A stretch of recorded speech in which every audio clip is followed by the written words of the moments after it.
What if I told you that pressing this button 10 times probably does nothing? That traffic lights existed before cars became common?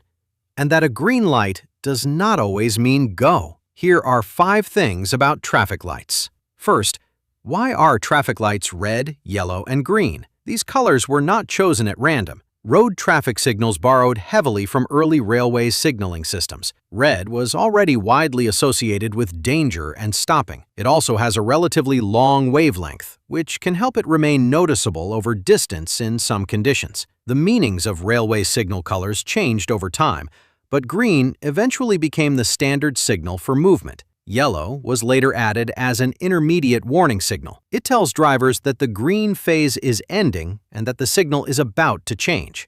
So, red, yellow, and green are part of a signaling system that developed and became standardized over many years.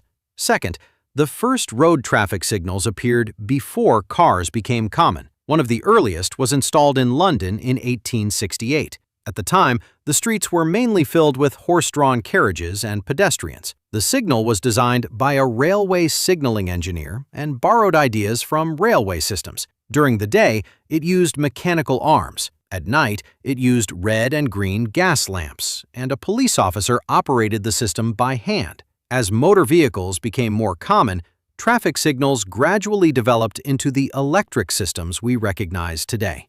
Third, does pressing the pedestrian button repeatedly make the light change faster? Usually, no. Once the button has been pressed successfully, the traffic signal system has already received your request to cross. Pressing it again and again normally does not make the request more urgent, and it cannot make the signal immediately skip its current safety sequence.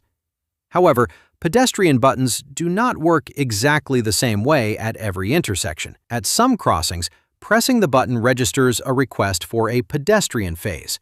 At others, the pedestrian signal appears automatically as part of the normal cycle. Some buttons light up, make a sound, or provide another response to confirm that the request has been received. So the button may work, it just might not change the signal immediately. But pressing it 10 times usually will not make the walk signal appear 10 times faster. Fourth, why is the red light usually on top? Traffic signals follow a fixed arrangement, so drivers can recognize them quickly and consistently. On most vertical traffic lights, red is placed at the top, yellow in the middle, and green at the bottom.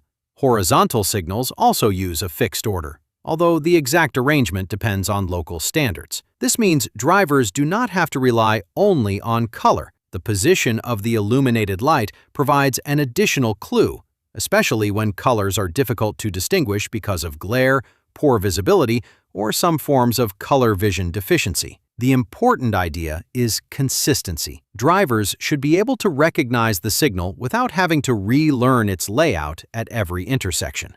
And finally, does a green light always mean go? Not exactly. A green light means you may proceed only when the road ahead is clear and it is safe to enter the intersection. If traffic is blocking the other side, you should not enter and block the intersection. If you are turning, you may still need to give way to pedestrians or cyclists crossing the road. You may also need to wait for an emergency vehicle or follow instructions from a police officer directing traffic. So green does not mean go immediately no matter what. It means go when it is safe. That was 5 things about traffic lights. Which one surprised you the most? See you in the next video.